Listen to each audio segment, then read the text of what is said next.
ಸುಹಾಸ್ ಶೆಟ್ಟಿ ಹತ್ಯೆಗೆ ಸಂಬಂಧವಾಗಿ 8 ಜನರನ್ನ ಇದೀಗ ಅರೆಸ್ಟ್ ಮಾಡಲಾಗಿದೆ. 8 ಜನ ಆರೋಪಿಗಳ ಬಂಧನವಾಗಿದೆ. ಮಂಗಳೂರಲ್ಲಿ ಇದರ ಬಗ್ಗೆ ಗೃಹ ಸಚಿವ ಡಾಕ್ಟರ್ ಜಿ ಪರಮೇಶ್ವರ್ ಹೇಳಿಕೆಯನ್ನು ಕೊಟ್ಟಿದ್ದಾರೆ.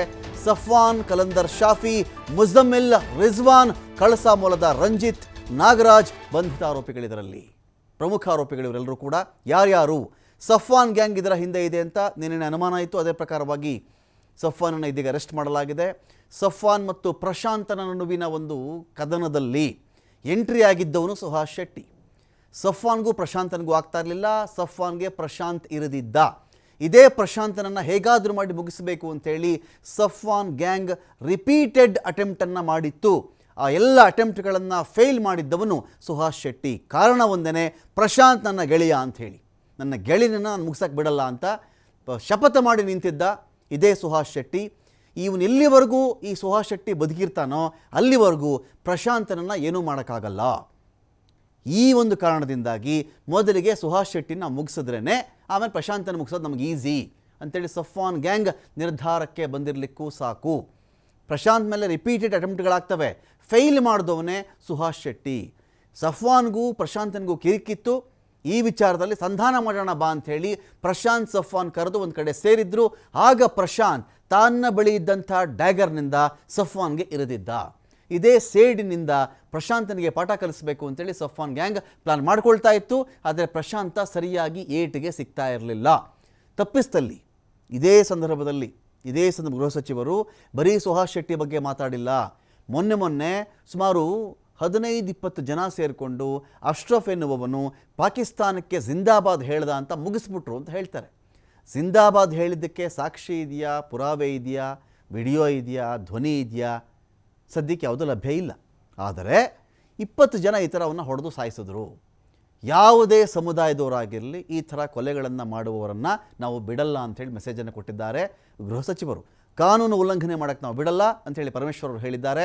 ಜೊತೆಗೆ ತುಂಬ ದಿನಗಳ ಬೇಡಿಕೆ, ಅವನ್ನ ನಾನು ಡಿಬೇಟ್ ಮಾಡಿದಾಗಲೂ ಕೂಡ ಕೇಳ್ತಾ ಇದ್ದೆ, ಯಾಕೆ ಈ ಮಂಗಳೂರು ಭಾಗದಲ್ಲಿ ಈ ರೀತಿ ಕೋಮು ದ್ವೇಷ, ಕೋಮು ಹಲ್ಲೆಗಳು, ಕೋಮು ಕೊಲೆಗಳು ಇದನ್ನು ತಪ್ಪಿಸಬೇಕಾದಾಗ ಎಲ್ಲ ಧರ್ಮದವರು ಒಂದು ಕಡೆ ಸೇರಿಕೊಂಡು ಮುಂದಿನ ತಲೆಮಾರಿನ ರಕ್ಷಣೆ ದೃಷ್ಟಿಯಿಂದ ಎರಡೂ ಕಡೆಗಳು, ಎರಡೂ ಧರ್ಮದವ್ರಿಗೂ ಕೂಡ ಮುಂದಿನ ತಲೆಮಾರಲ್ಲಿ ಕೆಲವು ಮನೆಗಳಲ್ಲಿ ಬಾಳಿ ಬದುಕಬೇಕಾಗಿದ್ದಂಥ ವಯಸ್ಸಿನ ಮಕ್ಕಳು ಹೆಣಗಳಾಗಬಾರದು, ತಡೆಯೋ ರೀತಿಯಲ್ಲಿ ಸರ್ವಧರ್ಮ ಸಮನ್ವಯವನ್ನು ನಡಿಬೇಕು ಅಂಥೇಳಿ ಮಾತನಾಡಿದ್ವಿ.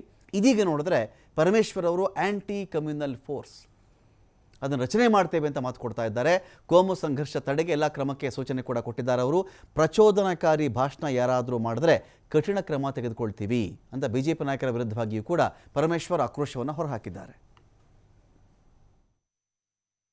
ಕಳೆದ 2 ವರ್ಷದಿಂದ ಎಲ್ಲ ರೀತಿಯ ಕ್ರಮಗಳನ್ನು ಕೂಡ ತಗೊಂಡಿದ್ದೆವು ನಾವು. ಆದರೆ ಈ ಘಟನೆ ಮತ್ತು ಇದರ ಹಿಂದೆ 4 ದಿವಸದ ಹಿಂದೆ ನಡೆದಂಥ ಘಟನೆ ಏನು, ಒಬ್ಬ ಅಶ್ರಫ್ ಅಂತಕ್ಕಂಥ ಅವನನ್ನು ಕೊಲೆ ಮಾಡಿದ್ದಾರೆ. ಆ ಘಟನೆ, ಈ 2 ಘಟನೆಗಳು ಮತ್ತೆ ಈ ಕೋಮು ಸೌಹಾರ್ದಕ್ಕೆ ಸವಾಲಾಗಿ ನಿಂತಿದ್ದಾವೆ. ಈಗಾಗಲೇ ನಾನು ಹೇಳಿದಾಗೆ 8 ಜನರನ್ನು ಈ ಸುಹಾಸ್ ಶೆಟ್ಟಿ ಕೇಸ್ನಲ್ಲಿ ಅರೆಸ್ಟ್ ಮಾಡಿದ್ದಾರೆ. ಅಶ್ರಫ್ ಕೇಸ್ನಲ್ಲಿ ಸುಮಾರು 21 ಜನರನ್ನು ಅರೆಸ್ಟ್ ಮಾಡಿದ್ದಾರೆ. ಕಳೆದ 2 ವರ್ಷದಿಂದ ಎಲ್ಲ ರೀತಿಯ ಕ್ರಮಗಳನ್ನು ಕೂಡ ತಗೊಂಡಿದ್ದೆವು ನಾವು.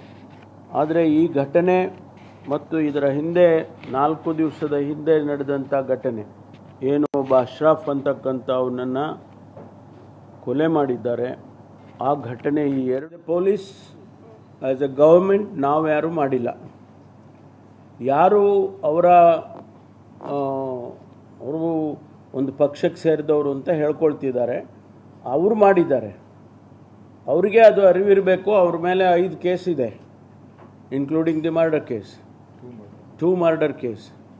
ಅದರಿಂದ ಅವರಿಗೆ ಅರಿವಿರಬೇಕಾಗಿತ್ತು. ಹೌದಪ್ಪ, ಇವರು ಒಬ್ಬರು ಈ ಥರದವರು ಕ್ರಿಮಿನಲ್ ಆಗಿದ್ದವರು, ಇವ್ರನ್ನ ನಾವು ಗ್ಲೋರಿಫೈ ಮಾಡಬಾರ್ದು ಅಂತ ಅವರಿಗೆ ಇರಬೇಕು. ಆ್ಯಸ್ ಎ ಗೌರ್ಮೆಂಟ್ ನಾವು ಯಾರೂ ಮಾಡಿಲ್ಲ. ಯಾರು ಅವರು